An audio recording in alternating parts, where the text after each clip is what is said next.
Let us continue with the chapter Organic Chemistry, some basic principles and techniques. First, we shall discuss about the IUPAC system of nomenclature.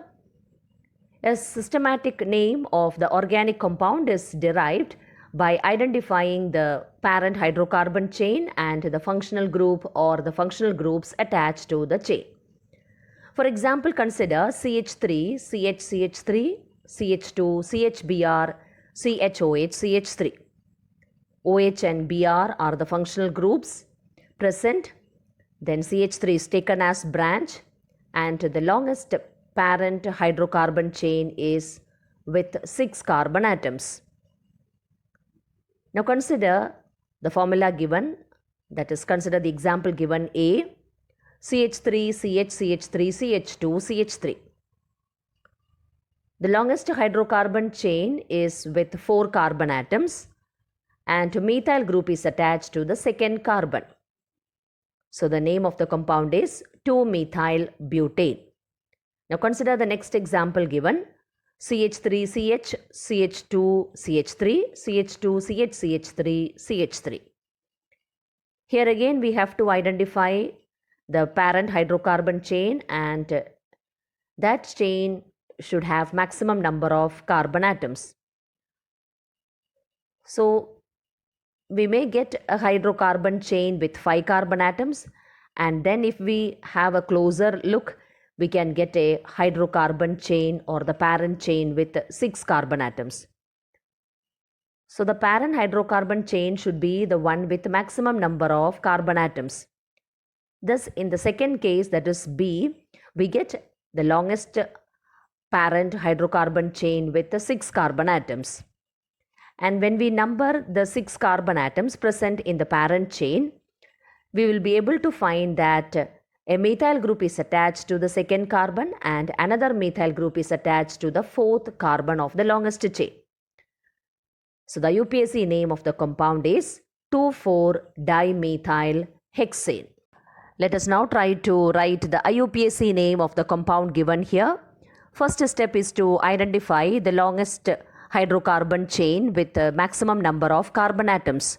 So as given in 1, we may get the parent hydrocarbon chain with 9 carbon atoms, or we can get a hydrocarbon chain with 8 carbon atoms.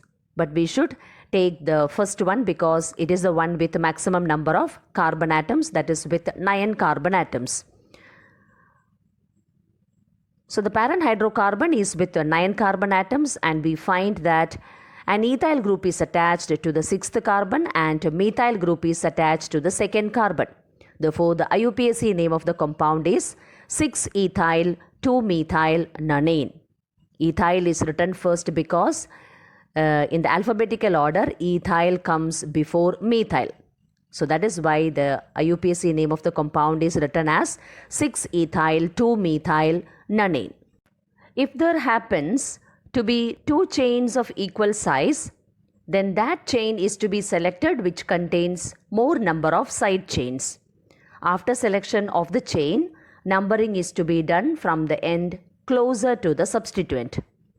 Now consider the compound given here. The IUPAC name of the compound is taken as 5,2-ethyl butyl 3,3-dimethyl decane, and it is not 5,2,2-dimethyl butyl 3-ethyl decane. Now consider another example.